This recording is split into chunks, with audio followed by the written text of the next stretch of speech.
এই ভিডিওতে দেখা যাচ্ছে আমাদের সাথে একজন চাইনিজ ম্যান, সাদা শার্ট, কালো প্যান্ট, পায়ে সিফটি জুতা, হাতে একটি বেলচা। উনি এগুলো স্যাম্পলগুলো আমাদের সাথে সংগ্রহ করতেছেন। উনি হলেন আমাদের কোম্পানির বিগ বস। অনেকেই শুনে অবাক হতে পারেন, একটা বিগ বস কীভাবে এ ধরনের কাজ করে।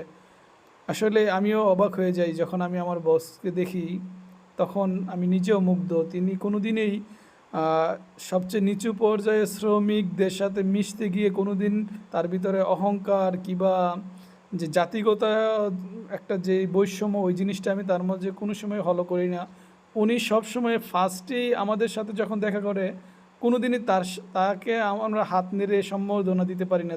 উনি এসেই চোখে চোখ পড়ার সাথে সাথেই তিনি তার হাত নেড়ে আমাদেরকে একটা সম্বর্ধনা দেন। আসলে তাদের কাছ থেকে আমাদের অনেক কিছু শিখার আছে। আজ যদি তার জায়গায় আমরা নিজেরা হতাম, তাহলে আমাদের হয়তো বাপ গরিমারই কোনো শেষ থাকতো না।